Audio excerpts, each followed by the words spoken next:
Who the empath becomes after absorbing the narcissist's darkness and surviving Carl Jung original. You didn't come here just to hear words with your ears. You came to listen with your whole self, with the quiet, trembling parts inside you that feel more than just surface sounds. What we're about to explore isn't about facts or intellect alone. It's about the deep, hidden parts of your mind and soul, the places where shadows move quietly, where light feels fragile, and where pain is not a roadblock but a gateway. Imagine standing before me, each of you carrying a secret story tucked away in your heart, a story of endurance, of carrying another person's darkness. Many of you have walked through the maze of a narcissist's world, the selfish, controlling person who demands your light while giving only shadows in return, and you've come out alive. That journey changes everything. You might think that surviving is the end of the story, but survival is just the beginning. It's the doorway to what comes after you've taken in the poison, after someone else's endless hunger has hollowed you out. You are not simply broken. You are on the edge of becoming something new, a new kind of being rising from the ashes of pain. So, who does the empath become after walking through this soul-crushing darkness? To understand that, we must look closely at what an empath really is. Not just someone who feels deeply or is very sensitive, but someone chosen by their unconscious to carry the shadows others can't face. Many empaths grow up in homes filled with unspoken tension, where they learn early to tune into the moods and anxieties around them. This sensitivity is their survival tool, a way to mirror what others refuse to see. When a narcissist enters their life, it's not random. There is a powerful pull between these two forces, as old as time itself. The narcissist wears a mask, hiding a shadow they refuse to acknowledge, feeding on others to keep their fragile image of control and power. But this is no easy burden. Taking in another's darkness is like swallowing poison. The empath carries guilt that was never theirs, shame that doesn't belong to them, and rage planted deep inside like a foreign seed. It can feel like death, losing yourself in confusion, questioning your sanity, trapped in a hall of mirrors where the narcissist insists that their false reality is the only truth. Yet, in that breaking point, something profound begins. This destruction of the old self is like a dark journey into the underworld of the soul, a shamanic descent where the ego breaks down to allow the soul to awaken to its true purpose. The empath who survives is not the same person who entered the labyrinth. They have faced the shadow, wrestled with the poison, and if they have not been consumed, they have been transformed. The unconscious mind that sent this trial has also prepared the path for rebirth. Survival becomes alchemy, the slow, painful process of turning lead into gold. The pain, confusion, and rage blend in the depths of the psyche until something new emerges, something radiant. Who do you become then? You become someone who knows darkness, not as an idea, but as a close companion. You no longer fear the abyss because you have dwelled there. Your compassion is no longer naive, and your light no longer unprotected. Your soul carries the weight and wisdom of one who has walked with devils and come back with eyes that see beyond the masks people wear. There is a dream that captures this transformation perfectly. A woman finds herself at a grand banquet hall, tables overflowing with food and golden chalices brimming with wine. But when she tries to eat, the food turns to ashes in her mouth, and the wine becomes blood. Everyone at the table smiles behind masks, but behind those masks are hollow sockets and sharp teeth. Suddenly, she realizes she wears a mask too. She rips it off and screams. But when she looks into the reflection of a chalice, her face is no longer hidden. It is glowing, scarred, but shining with an inner light. She wakes trembling, knowing she has glimpsed a terrible but beautiful truth. This dream shows what it means to survive the feast of the narcissist, to taste the ashes of illusion, to see through manipulation, to remove the mask and discover a face underneath that is genuine, even if scarred. But this transformation is not free. The wounds left behind ache. You might carry hypervigilance, distrust, and hear the narcissist's voice echoing in your mind. Yet those wounds are also marks of initiation, symbols carved into your being that say, you have survived. Survival isn't about avoiding pain. It is about carrying it until its meaning becomes clear. The empath who emerges is no longer just sensitive, they are wise. They know the smell of deception and the taste of false love. They sense manipulation like smoke before the fire even begins. This is a powerful gift, but one bought at a high price. You may wonder why it must be this way. Why must the empath suffer through the narcissist's darkness to wake up? The answer lies in balance. The narcissist cannot carry their own shadow. They must push it outward, and the empath, prepared from childhood to carry what is not theirs, becomes that container. But the unconscious does not leave them trapped there. It pushes them to a breaking point, where the poison becomes unbearable. And when everything falls apart, when your sense of self shatters, the psyche can reorganize itself on a deeper level. This is the process of becoming who you truly are, not the person the world demanded you be. It is a dangerous and difficult path, and many do not make it through intact. But those who do come out stronger, clearer, and more powerful than ever before. Imagine you are in the darkest moment of your life. Everything feels like it's falling apart inside you. The pain is so deep it seems like your spirit is rotting, breaking down into nothing. It feels as if you've been emptied out, left worthless and destroyed. This is the place where many empaths find themselves after facing the darkness of a narcissist. But strangely, it is from this very darkness, the blackest soil, that something new and beautiful can grow. Picture a seed buried deep underground in a cold, dark winter. It seems dead, lifeless. But beneath the surface, change is happening. Slowly, unseen by the world, a tiny white rose begins to bloom. This rose is the new self, the transformation that grows from pain and endurance. After absorbing another's cruelty and manipulation, the empath doesn't just survive, they change. They become something rare and powerful, an alchemist who turns suffering into strength. This new person feels deeply, but also knows how to protect their heart. They have learned the true cost of giving too much away, and they no longer lose themselves in sacrifice. Their empathy is now mixed with wisdom and clear boundaries, making them more whole and balanced. But this journey has a dangerous fork in the road. After such heartbreak, it's natural to want to close yourself off completely. You might say, "I will never feel again. I will never trust or love." This is your mind's way of protecting you after being so deeply hurt. Yet, if you stay closed forever, your healing stops. Becoming hard and shut down is just another mask, another way of hiding. Real healing means opening your heart again, but this time, you open it with knowledge and strength. Imagine a lion who knows its own power, not a lamb led to slaughter. This new empath still feels the world's joys and pains, but doesn't get lost in them. They love, but don't confuse love with self-destruction. They shine, but their light isn't wasted on those who only want to drain it. This is the strange and beautiful truth of the survivor. Their heart grows bigger and softer, but also sharper and stronger. They become both tender and fierce. Think of the idea of a wounded healer, someone hurt deeply, but who uses that pain to help others. But this time, healing doesn't mean chasing after narcissists to save them. That was the old pattern, a trap of endless giving. Now, the healed empath simply lives authentically, carrying a light that is wise and steady. They become a mirror for others, showing what is possible without being consumed themselves. They can guide, comfort, and teach, but they will not be swallowed up again.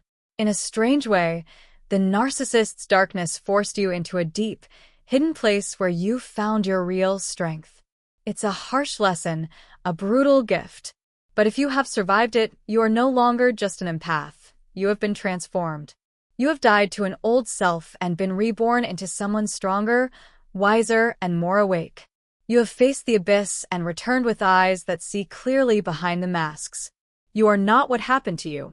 You are what you have become because of it. You carry a soul awakened to its own power. But this is not the end. To truly heal, you must also look inward and face your own shadows, not just the narcissist's. Ask yourself honestly, what part of me let the narcissist in? Was it fear of being alone? A need to feel important? a hope to save or fix. These aren't weaknesses to shame, but parts of yourself that need to be understood. If you don't face these truths, the cycle will repeat.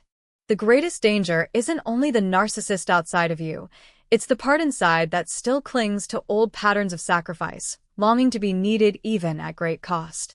When you finally see this and accept it, your transformation is real. You stop being a passive player in the same old drama and start choosing a new way forward.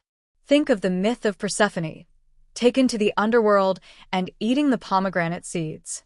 Because of this, she cannot return to the world above unchanged. She belongs both to darkness and to light. Like Persephone, once you have faced the narcissist's darkness, you cannot go back to innocence.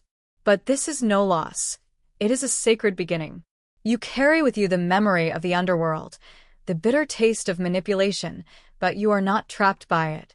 Instead, you become a bridge between worlds, able to walk through darkness without losing yourself, able to rise into light with greater depth. Picture a man walking alone through a dark forest at night. He holds a flickering lantern, barely lighting the path ahead. Whispering voices echo around him, confusing and accusing him, trying to pull him deeper into fear. Suddenly, he stumbles into a clearing and finds a tall mirror. Looking in, he sees himself chained. He reaches out, and the chains break, but now his eyes burn with fierce fire.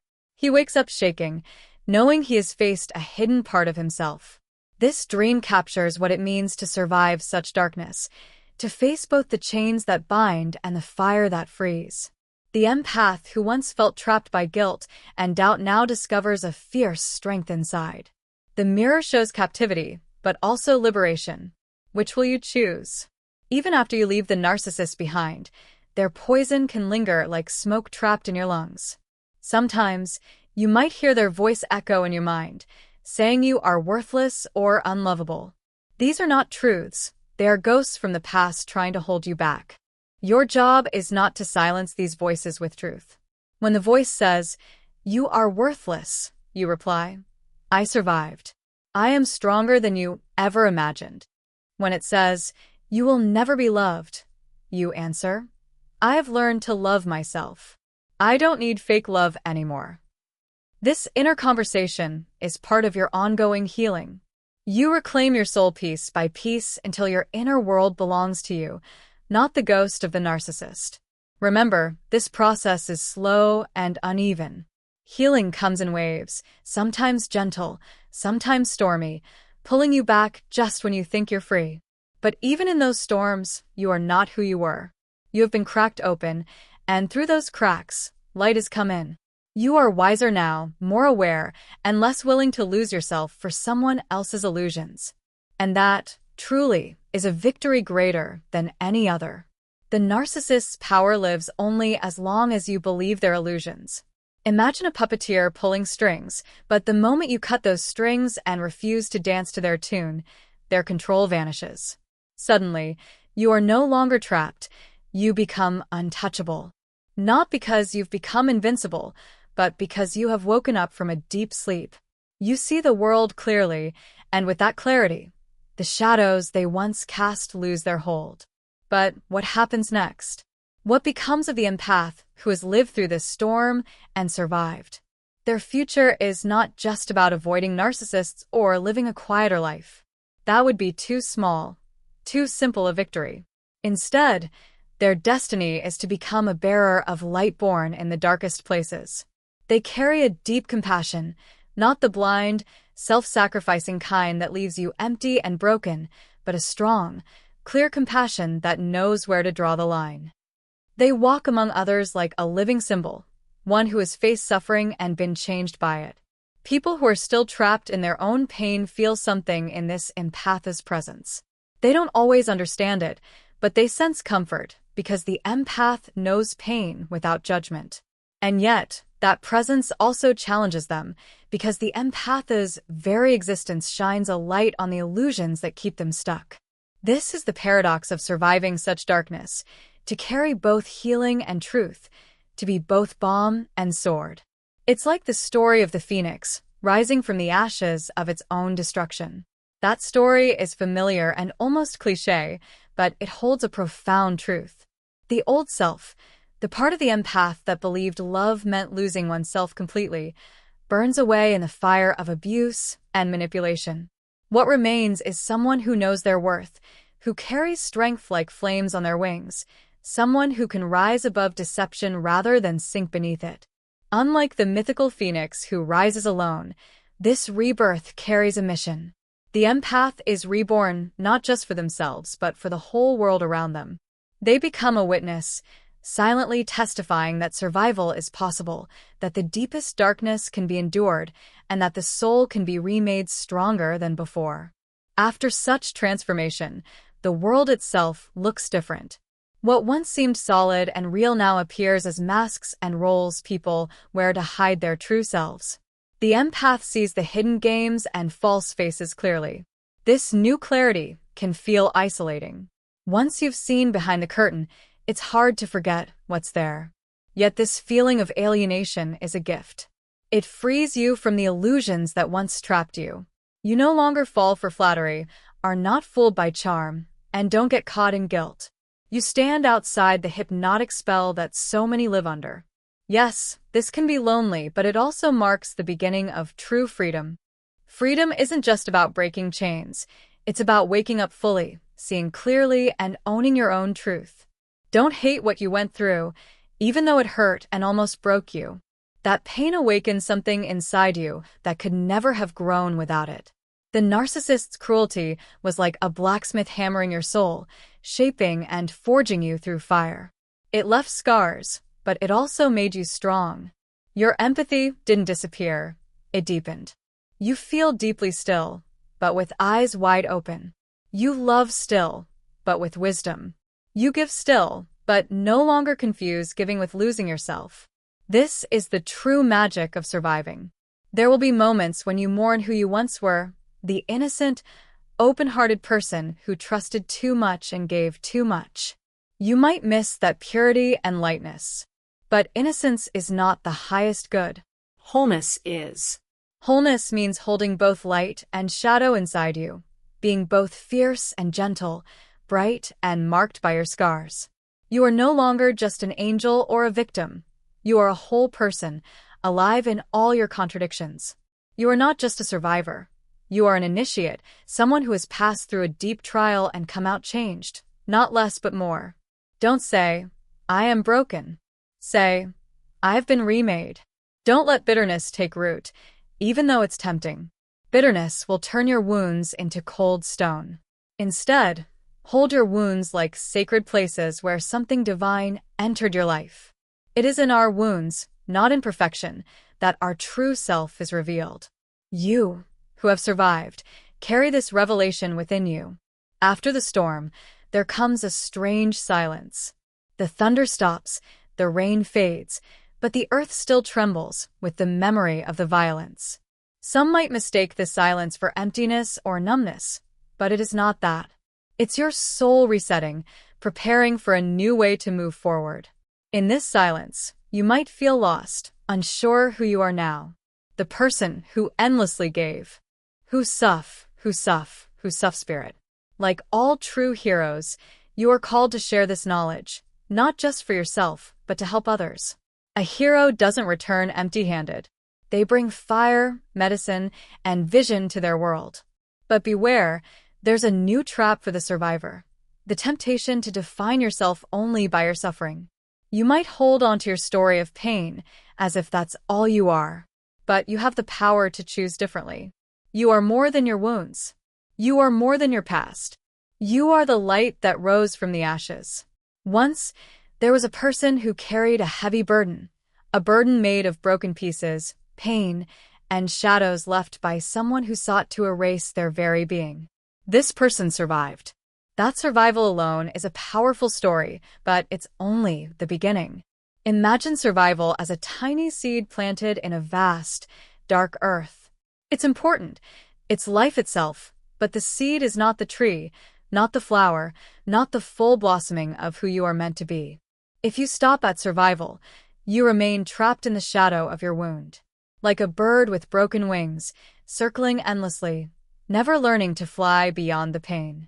But if you choose to grow beyond survival, you allow that seed to push through the soil, reach for sunlight, and bloom. The wound you carry, once a source of suffering, can transform into strength, a kind of deep-rooted compassion and vision that others can see and feel. The one who hurt you, the narcissist, wanted to turn you into a hollow reflection of their emptiness, to trap you inside their darkness.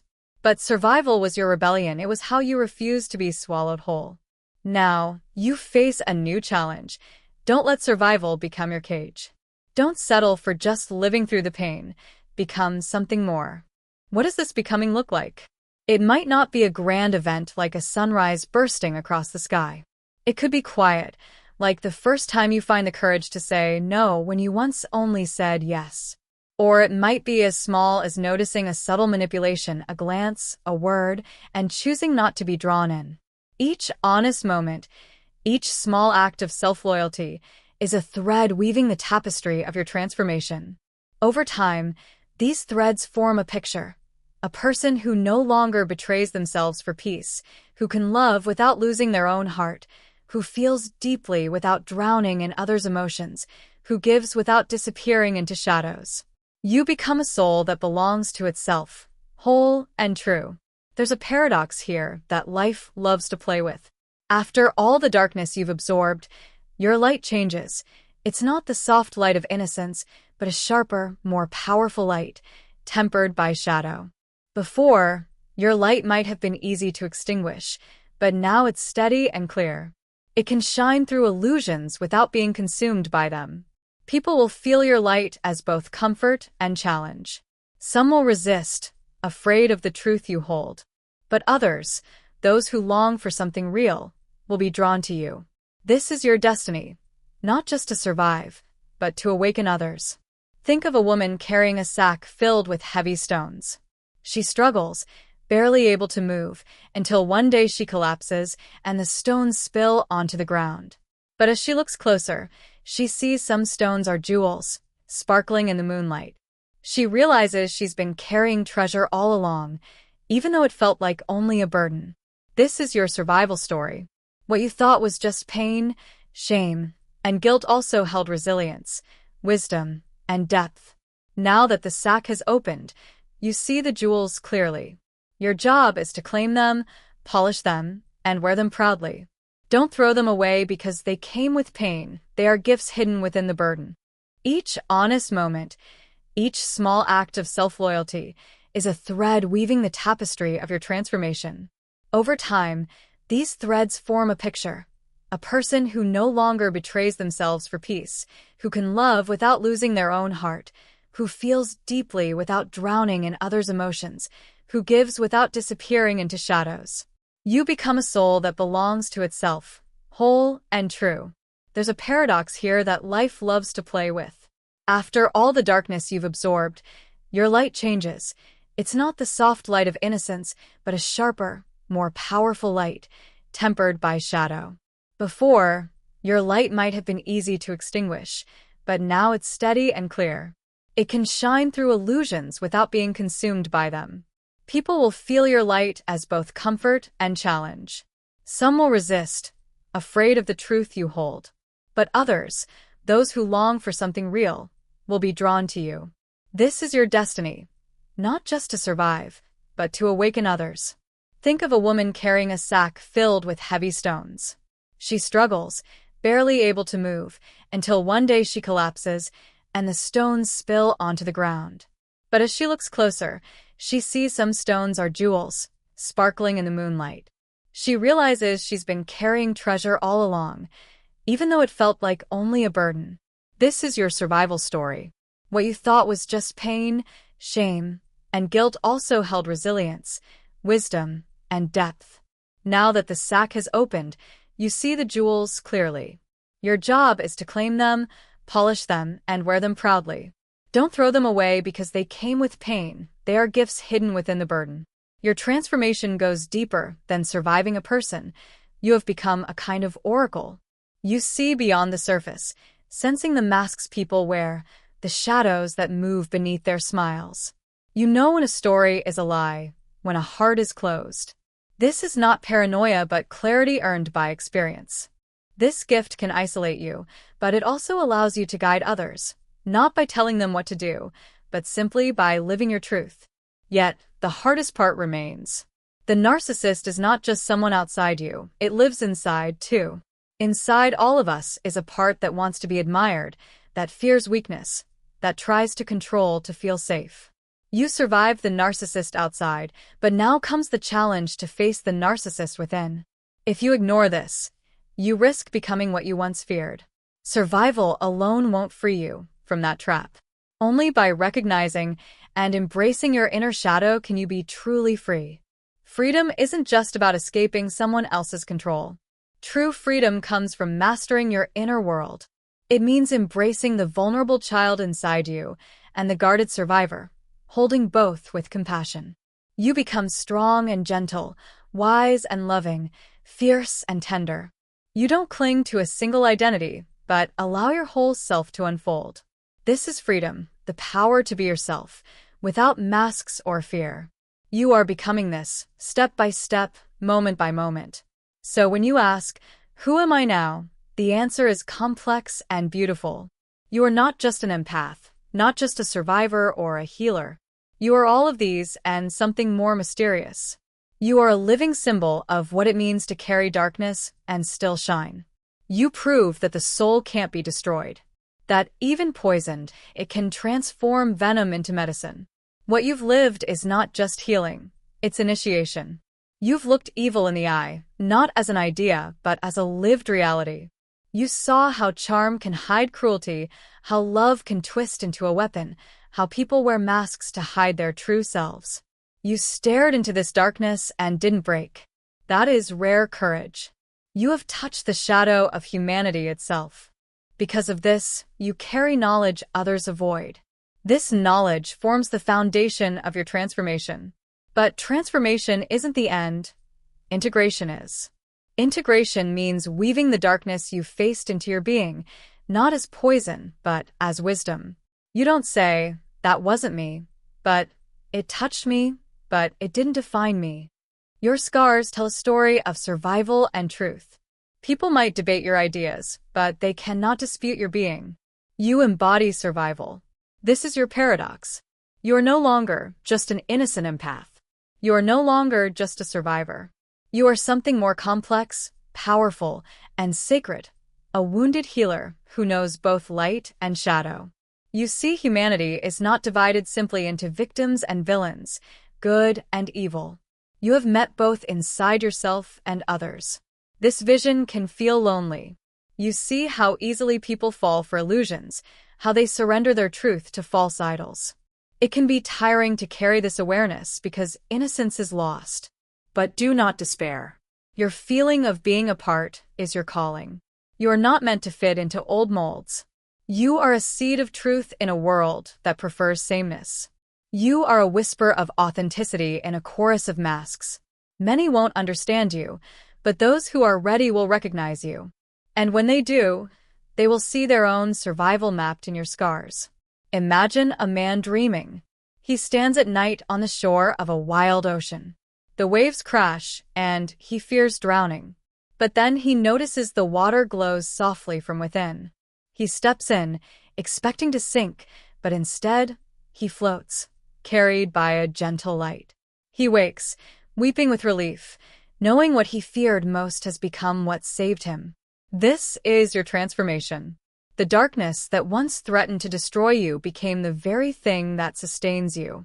You learned your soul is deeper and stronger than any pain. Now you trust the depths within you. You don't fear darkness because you know it hides light seeds.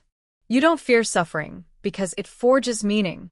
You don't fear betrayal because your soul can remake itself. You live differently now. You don't rush to fix or lose yourself in others. You stand firm in yourself, offering kindness from strength. This is not the old, forced compassion. It's steady, awake compassion. You give not because you have to, but because you choose. And in that choice, you find freedom. This freedom is the fruit of your journey. It's the freedom to be yourself, without masks, pretense, or the need to please or save. It's freedom to embrace your shadow, anger, fear, hunger, and still know you are whole. It's freedom to meet others, whether they wear masks of narcissism or innocence, and see the truth without losing yourself. This freedom is what your soul has always longed for. It makes life worth living. So when you ask, "Who have I become after all this?" the answer is, you have become yourself. Not the self shaped by others or illusions, not the self who sacrificed everything, but the true self that has always waited inside. You become the one who can say, "I am." This is not arrogance or selfishness, it's authenticity. It's your soul's voice, finally free, declaring its existence, without apology. This is the final transformation, the joining of shadow and light, suffering and meaning, the eternal awakening within the temporary. If you listen closely, you'll hear your true self whisper. You are whole. You always were. Even when you thought you were broken, you were whole. Even when you carried another's pain, you were whole. Even when you feared you wouldn't survive, you were whole. Now you know it. This knowing is your greatest gift. To know wholeness is to live without fear, trusting yourself, the mystery within, and the life force that holds us all. You are no longer just empath, victim, or survivor. You are a soul awakened to its own depth, carrying both darkness and light.